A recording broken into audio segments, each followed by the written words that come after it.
Olá, queridos. Espero que todos estejam bem. Nós estamos aqui na 8ª aula de Casamento em Foco. Nós estamos na plataforma de ensino da Igreja Batista Palavra Viva. Nós estamos no pódio e nós estamos na nossa última aula. Eu espero que esses ensinamentos tenham trazido para todos vocês realmente direcionamentos, paz. Caso houvesse algum tipo de problema, que essas palavras possam ter mostrado caminhos e trazido um bom relacionamento, acordo e tudo mais. Esse é o nosso grande objetivo. A palavra de Deus, ela nos coloca no caminho a fim de que nós estejamos desembaraçados e prontos para servir a Deus e prontos para ser felizes.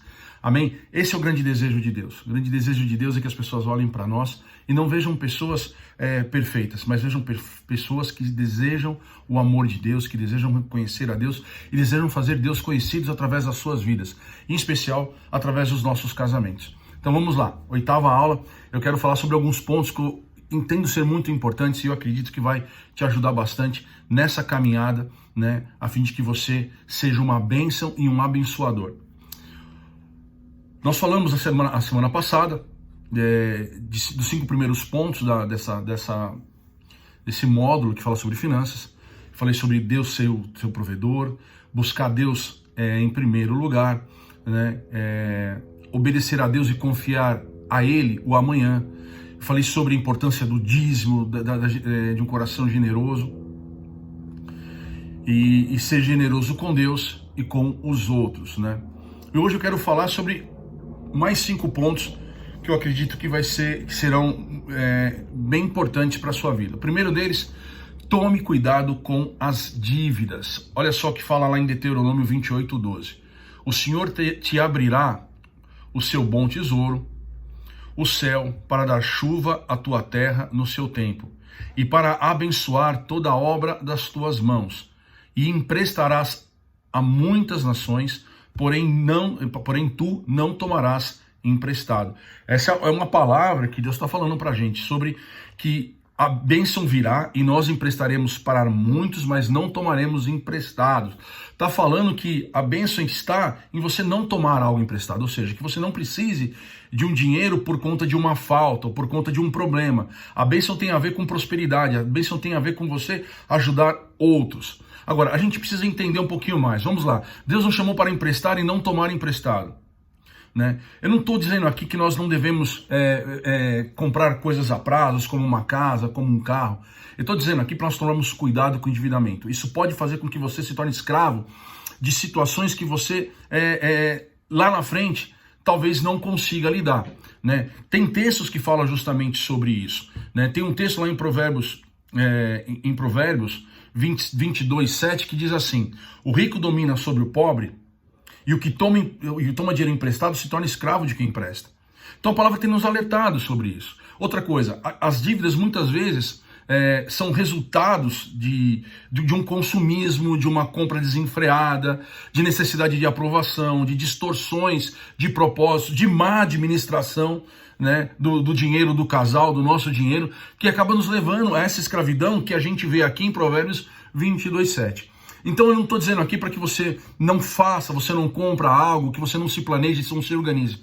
Eu estou dizendo para você tomar cuidado com os endividamentos. Quando você for fazer algo, quando você for comprar algo, né, que necessite ser parcelado para o futuro, você se organize, você converse com o seu cônjuge, você faça um planejamento, você veja as suas despesas, pensa naquilo que você vai ter que gastar no futuro, como escola, como os impostos, IPVA, matrícula de escola, material das crianças, enfim, são tantas coisas que nós sabemos que vão acontecer, mas se nós não planejarmos isso, talvez a gente assuma uma responsabilidade financeira comprando algo que lá na frente a gente não consiga pagar. E uma das coisas que mais traz distúrbios num casamento é o dinheiro. Então a gente precisa lidar com o dinheiro com cuidado. E uma das coisas que faz com que o dinheiro acabe antes da hora é o endividamento. Então tome cuidado, porque uma dívida pode roubar a tua liberdade, como diz Provérbios 22:7. E como diz também Deuteronômio 28:12, Deus não nos chamou para tomar emprestado, Ele nos chamou para emprestar. Agora, tudo isso vai estar ligado à maneira que a gente vai lidar. Toma cuidado com a ansiedade, tome cuidado com o consumismo. Fulano de tal tem, eu também vou ter. Procura saber se Deus tem isso para você. É bacana a gente comprar um carro novo, é bacana a gente comprar coisas novas, claro que sim. Cada um tem um time, cada um tem um tipo de vida, cada um tem uma possibilidade financeira. Então cada um faça as coisas de acordo com aquilo que Deus tem te permitido. Não seja ansioso, não entre nessa vibe de querer fazer muito, imaginando que talvez dê e sem se planejar, sem se organizar. Então tome cuidado com as dívidas. O segundo ponto que eu quero compartilhar com vocês, ou o sétimo ponto, comece onde você está e com o que você tem. Eu quero falar o seguinte para vocês: valorize o que você tem, seus dons, seus talentos, suas capacidades. Valorize as oportunidades, valorize os seus amigos, valorize o seu trabalho, seu cônjuge, os conselhos. O segredo da prosperidade não está no muito ter, né? Não está no muito ganhar, mas está em como você olha com aquilo que você tem na tua mão. Eu lembro de duas histórias, né? Eu lembro de duas histórias que eu acho muito bacana. A primeira delas tem a ver com Davi. Davi era um simples pastor, mas ele pastoreava com o coração. A gente vê na palavra que ele, estando guardando as suas ovelhas, ele enfrenta leões, ele enfrenta ursos. Ele poderia simplesmente falar, bom, eu não gosto disso, se matar uma ovelha, se morrer 2, 3, não importa. Mas ele fazia aquilo com excelência, com lealdade. Quando Deus começa a procurar um novo rei para o lugar de Saul, ele fala para Samuel ir até a casa de Jessé, para ver um daqueles filhos que Jessé tinha, para que um desses filhos se tornasse rei. Eles começam a apresentar os filhos mais fortes, os mais grandes, os mais guerreiros, mas Deus estava procurando algo que nós estamos falando nesse ponto. Faça com excelência aquilo que você tem. Faça com amor, faça com carinho, né? Isso fará com que você prospere. Isso fará com que você parta e consiga alcançar grandes objetivos. Os planos que você coloca diante do Senhor, às vezes num primeiro momento são pequenos, mas com o passar do tempo, por conta da lealdade, por conta do amor, por conta da dedicação, cara, certamente isso vai ser muito, muito especial. Não se preocupa com pouco. Se preocupa com a maneira que você vai lidar com aquilo. Esse pouco vai se transformar no muito, né? Tem um texto que está lá em Mateus 25, 21, que diz assim: e o seu Senhor lhe disse, bem está, servo bom e fiel, sobre pouco foste fiel, sobre pouco foste fiel, sobre muito te colocarei. Entra no gozo do teu Senhor. Está falando de alguém que trabalhou bem com o dinheiro que foi colocado na mão dele, com o talento que foi colocado na mão dele. Era pouco, mas ele conseguiu fazer com que esse pouco se tornasse mais. E na medida que isso for acontecendo durante a vida, meu irmão, você vai ser colocado sobre muito, vai ser honrado e vai poder honrar a Deus com a maneira que você lidou com aquilo que Ele colocou na tua mão. Então, valorize as oportunidades. Transforme a oportunidade pequena numa oportunidade grande. Transforme o teu trabalho, o teu início de um trabalho pequeno, num trabalho maravilhoso. Transforme o teu trabalho num legado. Transforme o teu trabalho em algo que faça com que as pessoas olhem para aquele trabalho e o vejam de forma diferente. Às vezes as pessoas lidam com tanto desânimo, com tanto relaxo com o seu trabalho, quando alguém olha e fala, meu, esse trabalho aqui é uma porcaria. Mas se você faz aquele trabalho algo maravilhoso, se você dá excelência para aquele trabalho, se você chega cedo, se você se organiza, cara, tudo se torna mais bonito. Às vezes a gente chega numa casa simples, mas é uma casa limpinha, organizada, bacana. Cara, você sente prazer de estar naquela casa. E o contrário também é verdade. Às vezes você é uma casa muito bonita, mas está tudo bagunçado. E aquilo te traz uma mensagem ruim. Traga isso para a tua vida. Organize a tua vida, organize a tua história, organize a tua família, organize aquilo que você tem. Você não precisa ter muito, você precisa saber lidar com aquilo que você tem, a fim de que ele se transforme em muito, que a gente vai chegar lá e a gente vai falar sobre os dias seguintes. Outro ponto interessante que eu quero falar com vocês, o 8º ponto, viva de acordo com as suas posses. Nós precisamos fazer algumas perguntas para nós. Por exemplo, quanto é o seu suficiente? O que você quer? Qual que é o seu objetivo? Nós precisamos ter ideia clara de onde nós queremos chegar e onde nós podemos chegar. Em cima disso nós faremos planos, nós vamos nos organizar.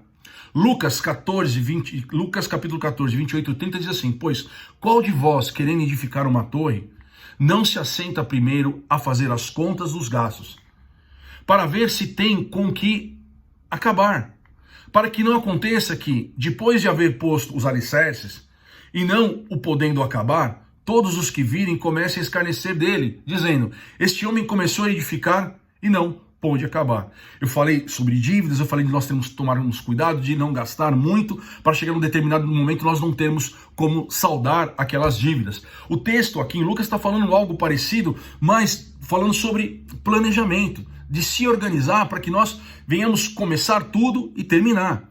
O importante não é começar, o importante é nós terminarmos. Mas também é importante para que nós possamos terminar algo bem, vai ter a ver com o que nós com as nossas atitudes, com a nossa conduta durante o processo. Então, quando você procura saber o que é o suficiente, o que você quer, qual o seu objetivo, você tem a oportunidade de fazer planos. O quanto eu vou trabalhar, o quanto eu vou ter que economizar, de que maneira que eu vou encontrar aquilo, eu vou pesquisar preço, eu vou me organizar, eu vou me preparar para chegar ao final das coisas de uma forma que eu termine aquilo que eu comecei. Então, viver de acordo com as posses não é você se contentar com pouco. Não estou falando isso. Eu estou falando para você se organizar para que você cresça, para que você termine aquilo que você começou. Não adianta eu começar várias coisas e parar pela metade. O casamento, muitas vezes, acaba encontrando dificuldades durante o caminho porque os cônjuges não se organizam, eles não conversam, eles não planejam, eles não estabelecem planos, eles não ambicionam coisas bacanas entre eles e por conta daqueles planejamentos eles trabalham juntos para conquistar.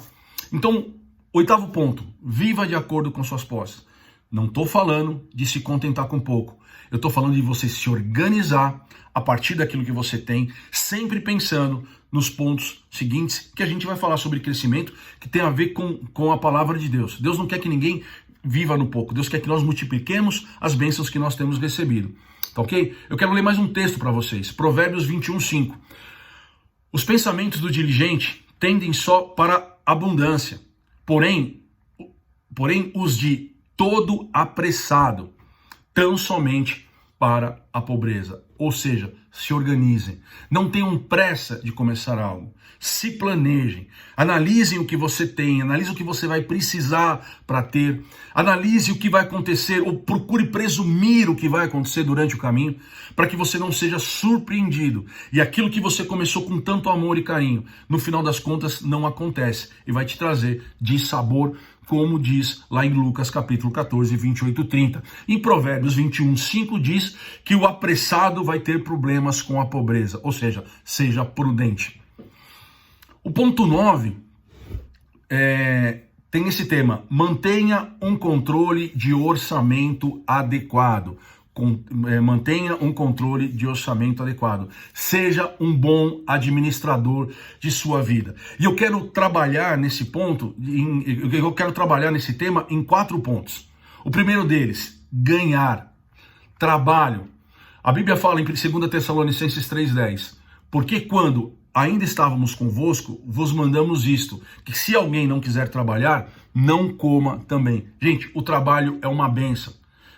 E nós precisamos trabalhar sim, nós precisamos fazer com que o nosso trabalho não seja apenas um instrumento de provisão financeira, mas seja uma oportunidade das pessoas que estão ao nosso redor conhecerem a Deus, terem experiências com Deus. Eu falei agora há pouco sobre nós valorizarmos aquilo que nós temos. Meu irmão, muitas vezes nós estamos começando numa carreira profissional, aquela função talvez ela não seja tão, que trabalho maravilhoso, mas na medida que você se organizar, na medida que você se dedicar, na medida que você vislumbrar aquilo como algo que Deus está te dando, e ele vai te colocar em coisas maiores. Se você fizer isso de forma correta, pense no teu trabalho como algo muito abençoado.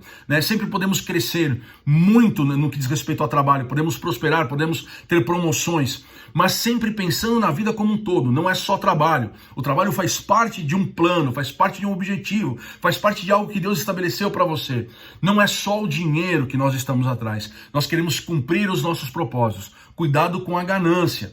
Você pode se tornar um escravo de Mamon. Nós falamos sobre isso.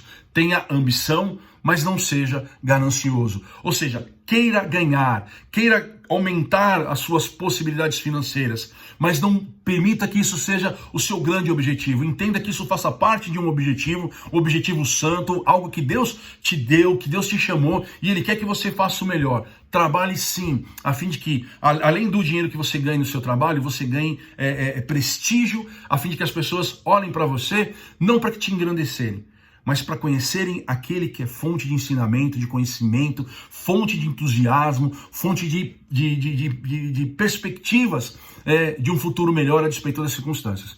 Então, primeiro ponto, ganhar. Então, faça o melhor para que você ganhe, mas sempre entendendo o seguinte, não seja ganancioso. Tenha ambição, mas não permita que a ganância faça com que o dinheiro seja o teu principal objetivo.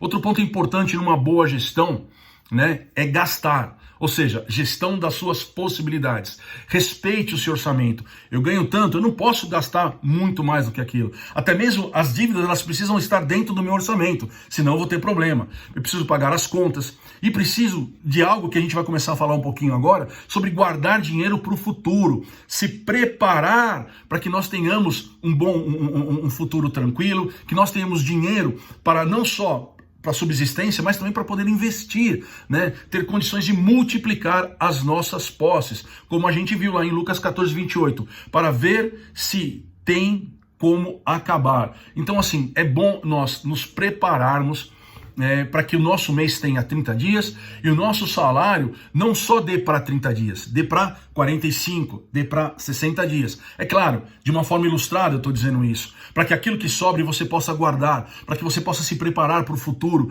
E a gente vai falar um pouquinho sobre isso agora, a importância do investir, né?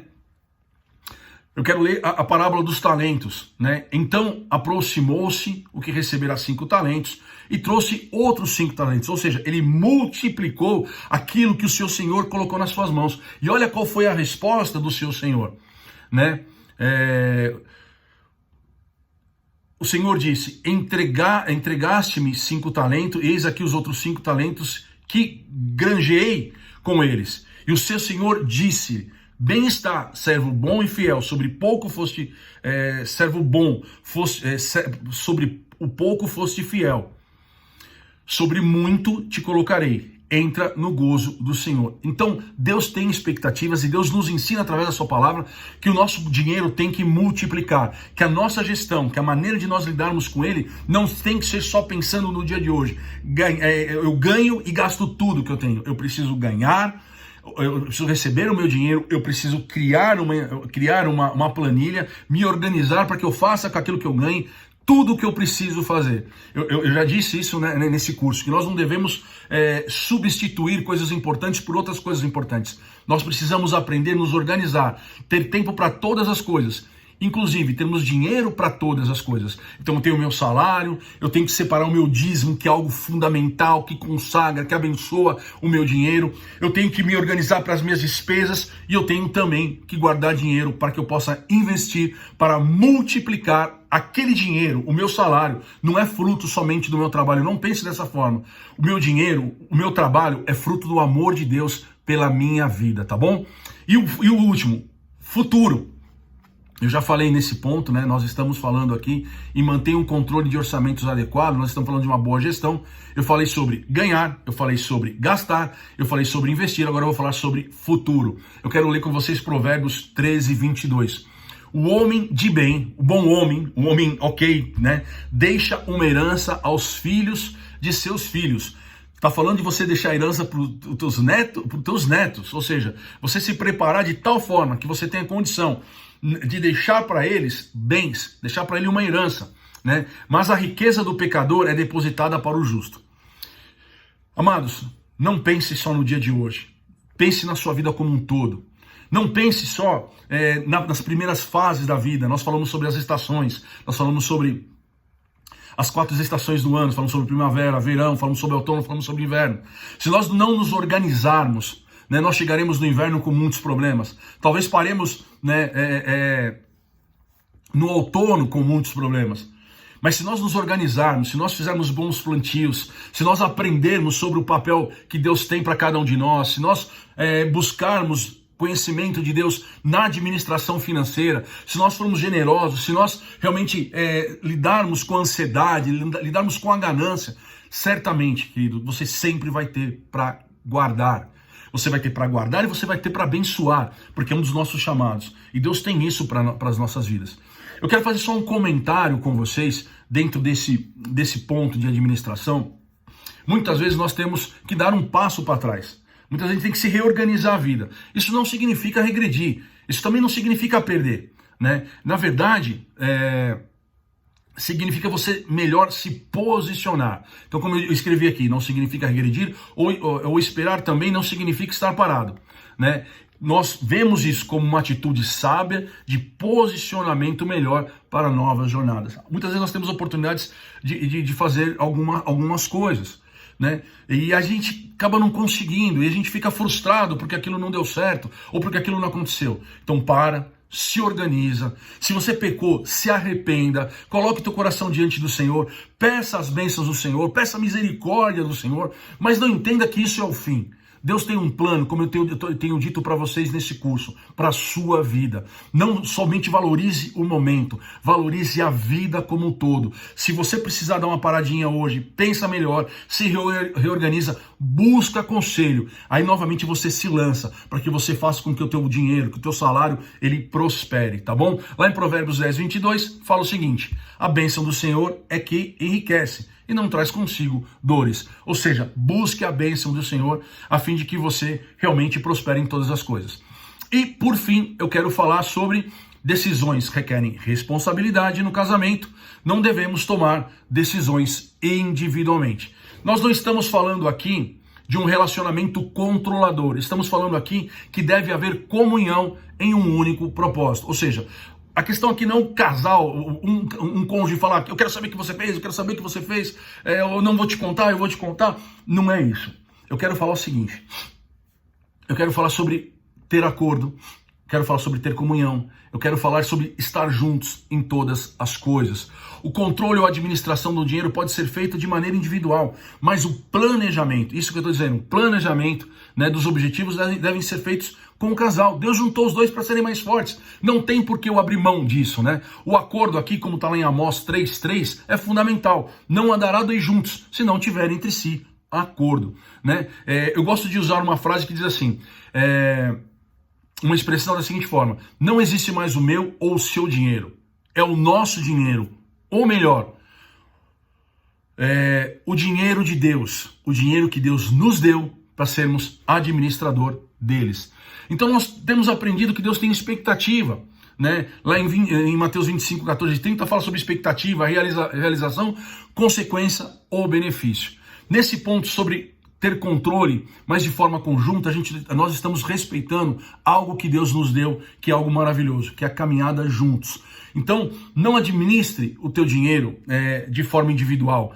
Convide o teu cônjuge para que você faça todos esses pontos juntos, de orar, de se organizar, de como gastar, de como ganhar, de como pensar no futuro, porque isso vai ser bênção para a tua vida. Cada um tem uma forma de fazer e a gente tem que respeitar, mas algo a gente tem que trazer como ensinamento: caminhem juntos. Deus uniu para que vocês continuem juntos. Estar juntos é um benefício maravilhoso para o crescimento de vocês, para a manutenção da vida de vocês, para se tornar algo que vem ensinar os seus filhos sobre o casamento, sobre um bom casamento e sobre os planos de Deus para cada casal. Eu termino aqui o nosso curso Casamento em Foco. Eu sei que é uma pequena parte de tantos ensinamentos que tem sobre a vida a dois. Fico aqui, termino aqui dando algumas sugestões para vocês.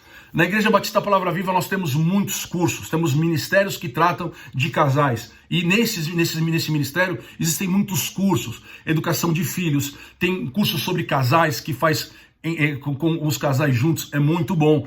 Tem também cursos de finanças na nossa igreja. E você pode fazer um curso completo sobre como você fazer a gestão correta do seu dinheiro, como você aprender a lidar com o dinheiro no enfoque bíblico, o que a palavra diz sobre o teu dinheiro.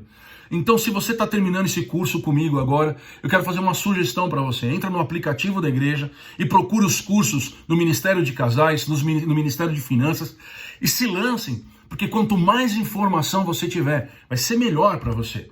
Então invista na sua vida, invista em formação, invista numa conduta santa, faça com que o teu dinheiro prospere, porque Deus tem planos para você e tem planos para o teu dinheiro também, tá bom? Deus abençoe seu casamento, Deus abençoe a sua vida. Nos vemos em outras oportunidades aqui no pódio, aqui na plataforma de ensino da Igreja Batista Palavra Viva. Deus te abençoe e muito obrigado por estar comigo nesse tempo.